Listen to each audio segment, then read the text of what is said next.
Hello, everyone. Welcome back to the podcast. I'm so excited to have you all back on Ketamine Connections today.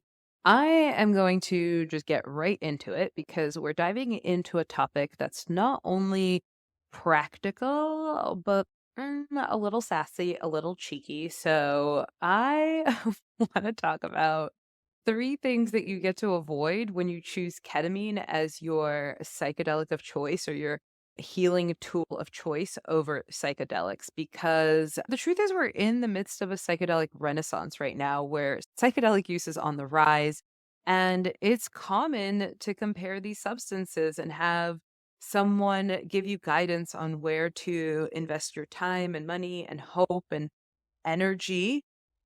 I do have another episode in the works that compares ketamine to other psychedelics, but I have to admit, I don't really like comparing psychedelics because the truth is, every trip is going to be different, even with the same substance. And any seasoned psychonaut will tell you that you always get the trip that you need, not one that you want. So the comparison game is definitely a losing battle. And even with all of that said, I want to tell you the three major benefits of working with ketamine over other psychedelics, and let's get into it. With all that said, all of these benefits that I'm going to outline in this episode only apply if you choose the legal path with ketamine.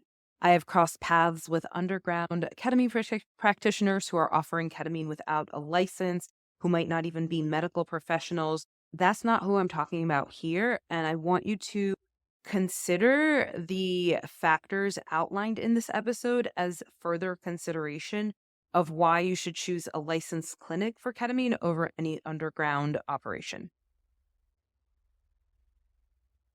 And that is exactly the first point, that when you opt in for ketamine, especially in a clinical, well-regulated setting, your guide is typically a licensed professional, a doctor, a nurse, someone who has undergone extensive training in the use of ketamine and are there to provide you with a safe environment. Remember that setting is really important. So with ketamine, you get to avoid the uncertainty and potential risks that come with entrusting your well-being to someone who may not even be equipped to handle the depth of what could come up. So in a clinical setting, you're in the hands of someone who is qualified and accountable to a broader system of professional ethics and standards. And it means that you can feel safe and you can feel supported throughout your journey, knowing that you're there to be held in a safe space.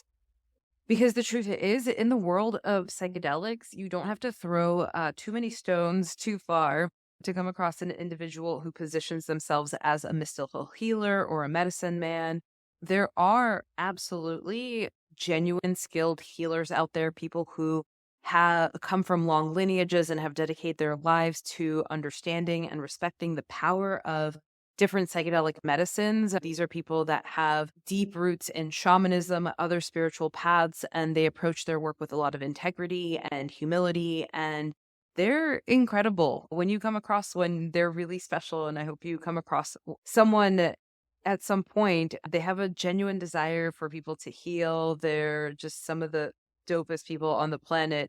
But not everyone who claims to be a healer fits that description. And in fact, those people don't tend to call themselves healers, which is really interesting, but it doesn't take all that much for anyone to get their hands on a wholesale order of psychedelic medicine and start calling themselves a healer or medicine man. And the rise in the popularity of psychedelics also leads to this increase in unqualified individuals who may not have what it takes to hold the space for psychedelic ceremonies. And I do personally believe these people to be well-intentioned. They are people who have had their lives transformed by psychedelics and they want to bring the medicine out to people. There's like evangelists with this medicine and they're not always qualified to hold space. So that's the ketamine advantage, is that over any other psychedelic, you can stay out of shady basements with facilitators that may not be qualified, and you get to keep it above ground, again, as long as you're doing it legally. So, next on the list of what you get to avoid when you choose ketamine over other psychedelics is avoiding the need to travel to a different country. So, first things first, I love adventuring. I had a 10-year career in international education as a study abroad coordinator and guide. So I absolutely adore travel. I was literally a professional traveler during that time. And there's absolutely something magical about exploring new places and immersing yourself in different cultures and stepping outside of your comfort zone and trying new things. But when you're already vulnerable, it might be an extra step in getting through the psychedelic ceremony. There's a lot to be said for comfort and familiarity when you are in your own surroundings, and how that the healing can come through a little bit safer knowing that you are in a familiar space, because the healing can be an intense process and it might leave you feeling raw and vulnerable. Sometimes the last thing that you need is the added stress of navigating a familiar environment, maybe a different language, different foods, and things like that. There's a lot of psychedelic stuff happening in places like the Amazon and in Africa, where these traditional medicines come from. And while I love traveling and these can be really enriching experiences, it can also be overwhelming and an extra hurdle to jump through to experience psychedelic medicine. Just considering how all of these different layers can add layers of stress that could tax the healing process that you're already undergoing. So, with ketamine therapy, you get to sidestep all of that. And instead of trekking halfway around the world, you can access this powerful healing tool in a setting that is familiar and safe and that has some of your creature comforts. And wherever that might be, whether you decide to do it in your home city or your home state, or if you decide to travel somewhere for it, you might be working with a telemedicine provider and doing it right at home. The beauty is that you can focus entirely on your healing without all of the distractions and stressors that come with travel. You're in an environment where you feel safe with the lay of the land, and you have access to your support system if you need that as well. And it can make a big difference in how you process and integrate psychedelic experiences. And I will mention one other benefit to staying close to home is that you are already beginning the integration process. I actually believe it's beneficial in both ways to have a break from your environment or be immersed in it, and just knowing that you're choosing the absolute right space. And when you're working with psychedelics while also staying in your daily life, you get to maintain a sense of continuity. And so when you're not uprooting yourself, but staying where you are, you're already incorporating the healing process, the changes, the intention into your daily life. And that can feel more sustainable. And you get to bring this new part of you into the creature comforts of the present part of you. And that can give you a good sense of home already, since you're already at home. Okay, so the ketamine advantage here is that ketamine therapy is accessible right here without the need for any passports or extensive travel that might add to the vulnerability that you're already feeling. And if you live in an urban area, you can find reputable clinics and treatment centers in your own city, or you can participate in at-home therapy through one of the telemedicine clinics, and you can, yeah, focus on yourself and your journey rather than jet lag and unfamiliar environments. And then your vacation gets to be a real vacation, because let me tell you from personal experience, if you're traveling abroad to work with psychedelics, it's unlikely to be a restful getaway. And you're also really likely to need a vacation from that vacation. So ketamine allows you to stay home and avoid that noise. All right, let's get to number 3, which is legality. Okay, so the legal status of psychedelics is one of the biggest hurdles for those seeking alternative forms of healing. While the science behind many psychedelics is promising and the benefits are becoming more widely recognized, there's more studies being done. The law has not quite caught up, and honestly, in the recording of this in August 2024, it feels so far away with the most recent decision, but psilocybin, MDMA, ayahuasca are still classified as illegal in a lot of places in the country. And that might put certain people in a really tough spot. The legal risks of working with these substances leave a lot of people asking, like, is it worth it? Do I take the chance? Do I wait until it's widely accepted? there can be some really real repercussions for people seeking psychedelic medicine and needing for it to be legal.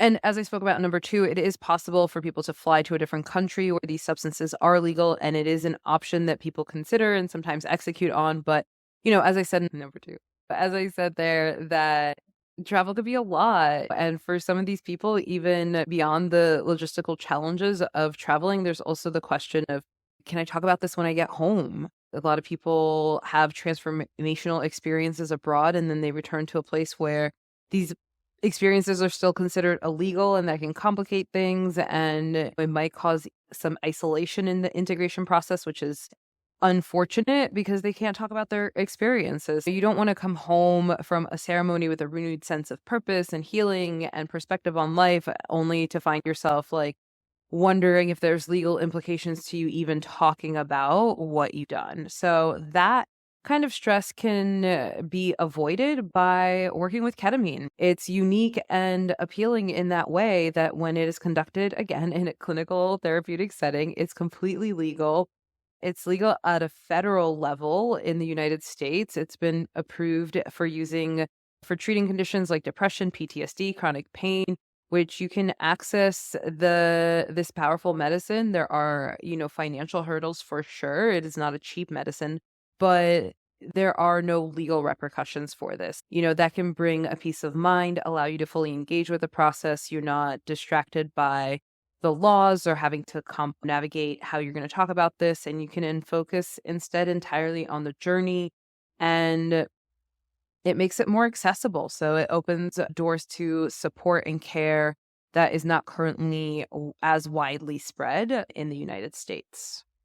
Also, because it's legal when it's offered by licensed medical professionals, and as we're doing here on the podcast, because it's legal, you can feel more open to share about it. And that's one of the missions that I have with this podcast, is to have people share their experiences of their transformation, and so that we can find like-minded people to connect with. That within this legal framework, it's okay to talk about this as long as you feel it's okay. So I'm hoping to create a platform to normalize these kinds of conversations. I know that normalizing these kinds of conversations can really make a difference when you're dealing with the type of transformation that psychedelics offer. And instead of navigating this alone or in the shadows somewhere, you're able to come out and know that we are normalizing this conversation, and that can be really fun. So the ketamine advantage here is that it's legal, it's FDA approved, it's becoming more widely recognized as a therapeutic tool, and you can focus on your healing without fear of breaking the law or having to censor yourself or traveling to another country or coming across unqualified practitioners. So many less things to worry about when you choose ketamine, so that you can put all of your energy into the experience and the integration and the new person that you get to become. So there you have it. That is the episode for today. I hope that it resonated with you as you think about all the different considerations when considering psychedelics and ketamine. And remember that it's good to know your options. So I hope this was helpful. Thank you for tuning in, and I will catch you in the next episode. Bye. Thank you so much for joining me on this episode of Ketamine Connections. I hope you found our discussion insightful and empowering. Remember that understanding the subconscious mind and how to make the most of ketamine therapy can truly transform someone's healing journey. And if you enjoyed today's episode, please take a moment to share it with your friends and family and anyone who might benefit from this information.